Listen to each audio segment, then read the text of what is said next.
नमस्कार, मैं निशा शर्मा न्यूज 21 के स्पेशल सेगमेंट बयानवीर में आप सभी का स्वागत करती हूँ। राजनीति में शब्द कभी मरहम बनते हैं तो कभी घाव। और आज बयानवीरों की महफिल में तीन ऐसे दिग्गज हैं जो कि आमने सामने हैं। एक तरफ है दिल्ली की सत्ता में काबिज आपके सौरभ भारद्वाज, जो कि मीडिया की आजादी और सरकारी कैमरों के पीछे की एडिटिंग पर सवाल उठा रहे हैं। तो वही दूसरी तरफ बंगाल की दीदी यानी कि ममता बनर्जी है, जो कि महिला दिवस के बहाने सीधे प्रधानमंत्री के ट्वीट को चुनौती दे रही है। और तीसरी तरफ है बीजेपी के रविशंकर प्रसाद, जो कि यहाँ पर अपना बयान दे रहे हैं। तीनों के तीनों बयानवीर अपने अपने बयान यहाँ पर दे रहे हैं और आइए इन्हीं बयानवीरों को एक बार आपको सुनवा देते हैं। सबसे पहले रुख करेंगे सौरभ भारद्वाज के बयान की ओर, जहां पर उन्होंने पीएम मोदी के कार्यक्रम में कोई अपना मीडिया कैमरा नहीं ले जा सकता, इस तरीके का एक बयान दिया है। उन्होंने कहा है कि सरकारी डीडी न्यूज का वीडियो एडिट करके मीडिया को यहाँ पर दिखा दिया जाएगा। क्या सरकार इतनी डरी हुई है कि दिल्ली के लोग वहां पर नहीं जाते हैं? आइए सौरभ भारद्वाज का पहले इस बयान को आपको सुनवा देते हैं।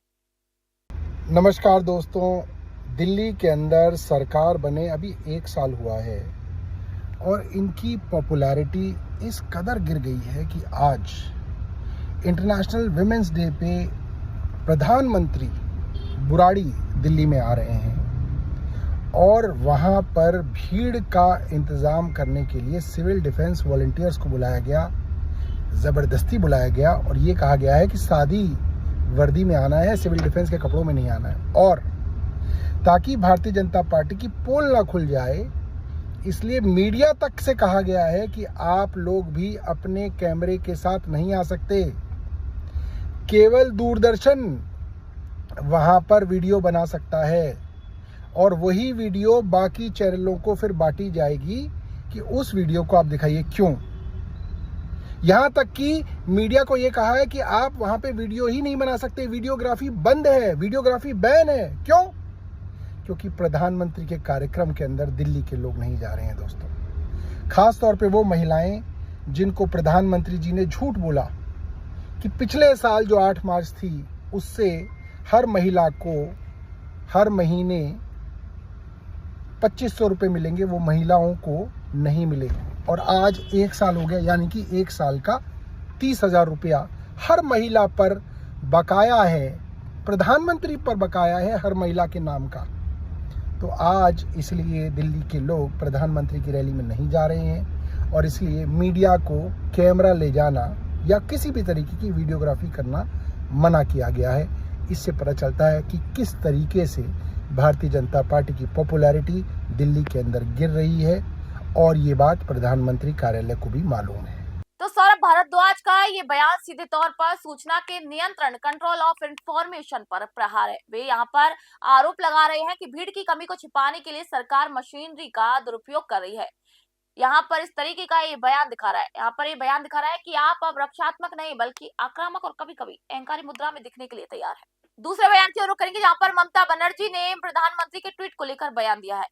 प्रधानमंत्री ने ट्वीट किया कि हम महिला दिवस क्यों मना रहे हैं। अरबी इसी ट्वीट पर ममता बनर्जी ने बयान करते हुए कहा है कि 1000 बार करोड़ों बार हम मनाएंगे, आपको हमारी आलोचना करने का यहाँ पर कोई अधिकार नहीं है। पहले ममता बनर्जी का ये बयान मैं आपको सुनवा देती हूँ। So that is just only I clarify because Prime Minister tweeted that why we are celebrating International Women's Day 1,000 times, scores of times. We will celebrate. We have to give respect to our brothers and sisters both. If sisters are not there, mothers are not there, if brothers are not there, who will lead this country? Who will run the family? Who will run the society? Please think about that. You don't have any right to criticize us.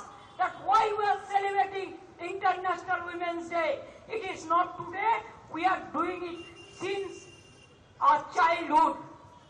And we are proud to say we are proud of our brothers and sisters. I convey our greetings to our brothers and sisters, mothers, everyone throughout the world.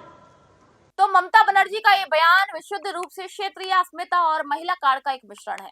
राष्ट्रपति के protocol पर उठे सवाल को उन्होंने बड़ी चतुराई से यहाँ पर महिला दिवस और प्रधानमंत्री के विरोध की ओर मोड़ दिया। करोड़ों बार मनाएंगे कहकर वे खुद को बंगाल की महिलाओं की एकमात्र रक्षक के रूप में यहाँ पर स्थापित कर रही हैं। ये केंद्र के खिलाफ उनकी एक पुरानी युद्ध की नीति का हिस्सा है, जहाँ वे किसी भी आलोचना को बंगाल का अपमान बता देती है। चलिए अब आखिरी तीसरे बयान के रुख करेंगे, जहाँ पर रविशंकर प्रसाद जो कि बीजेपी के हैं, उन्होंने यहाँ पर बयान दिया है ममता बनर्जी को लेकर। उन्होंने कहा है कि ममता बनर्जी के राज में केवल घुसपैठियों का स्वागत होता है, वे देश की राष्ट्रपति का सम्मान नहीं कर सकती। आजाद भारत में आज तक किसी राष्ट्रपति के साथ ऐसा अपमान नहीं हुआ, हम इसकी निंदा करते हैं। आइए आपको रविशंकर प्रसाद का ये बयान सुनाते हैं। ममता जी के राज में बंगाल में सिर्फ एक व्यक्ति का स्वागत होता है, वो है घुसपैठिए, आ जाओ, दरवाजा खुला है, तुम्हारा स्वागत है। याद करिए, सीबीआई जो जांच करने गई थी उनके डीजीपी के यहां धरने में बैठ गई थी करप्शन के आरोप को लेकर, जिसको कोर्ट ने सही नहीं माना था। तो क्या जुडिशरी, क्या प्रधानमंत्री, क्या चीफ इलेक्शन कमिश्नर, क्या इलेक्शन कमीशन, क्या विपक्ष, क्या मीडिया, सब पर ममता जी की सरकार और ममता जी के निर्देश पर विरोध नहीं अत्याचार होता है। और इस संविधान की बात लोग करते हैं। कृपया करके ममता जी संविधान की बात करना बंद करें। I would request Mamata ji, please stop making a facade of constitution is in danger. If you cannot give respect to the President of India, who is apart from being the constitutional head, is the supreme commander of armed forces, hails from a tribal community, a distinguished lady, और आप बात करती है संविधान के खतरे की। मैं तो राष्ट्रपति जी की बहुत तारीफ करूंगा, क्या संयम से उन्होंने टिप्पणी की है कि ममता जी मेरी छोटी बहन है, लगता है नाराज है, यही उन्होंने कहा बस। मतलब अगर आदिवासी आकर के फिल्म फेस्टिवल में पार्टिसिपेट करते तो क्या आपको परेशानी हो जाती क्या? वो कोई वोट मांगने का धंधा हो रहा था क्या? ये है इनकी स्थिति। तो इनकी हम बहुत ही भर्त्सना करते हैं।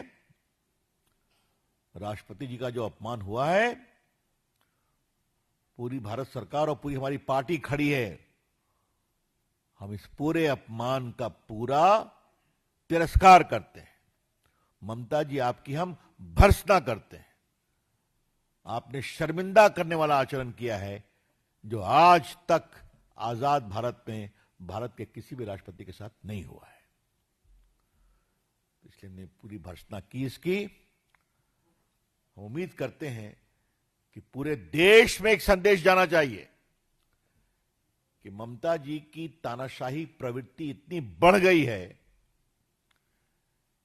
कि she has become a law unto herself, कि मैं जो चाहूंगी करूंगी मेरे प्रदेश में। ये ठीक नहीं है। देश चलता है लोकतंत्र से, लोकलाज से, शुचिता से और संस्थाओं के सम्मान से। ममता जी ने निर्णय किया है कि मैं किसी भी संस्था का सम्मान नहीं करूंगी। तो बीजेपी की ओर से रविशंकर प्रसाद ने ममता बनर्जी के महिला कार्ड का जवाब संवैधानिक मर्यादा और राष्ट्रीय सुरक्षा से दिया है। यहाँ पर घुसपैठियों का जिक्र कर उन्होंने बंगाल की दुखती रग पर हाथ रख दिया। राष्ट्रपति द्रौपदी मुर्मू के अपमान को आजाद भारत की पहली घटना बताकर बीजेपी ने इसे आदिवासी सम्मान और देश के सर्वोच्च पद की गरिमा से जोड़ दिया। यह बयान साफ दिखाता है कि बीजेपी इस मुद्दे को सड़क से लेकर संसद तक जरूर लेकर जाने वाली है। तो आपने सुना, जहां एक तरफ एडिटिंग और कैमरों पर जंग है, तो वहीं दूसरी तरफ राष्ट्रपति के सम्मान और घुसपैठियों के मुद्दे पर तलवारें खिंची हुई हैं। इन बयानों के पीछे सिर्फ आरोप नहीं है, बल्कि वोट बैंक की वो फसल है जिसे हर दल काटना चाहता है। सवाल यह है कि क्या जनता इन बयानवीरों के शब्दों में उलझकर रह जाएगी या हकीकत को पहचान पाएगी। बयानवीरों के बोल में आज के लिए बस इतना ही। देखते रहिए नए नए बयानों के लिए, नए नए बयानवीरों के लिए न्यूज़ 21।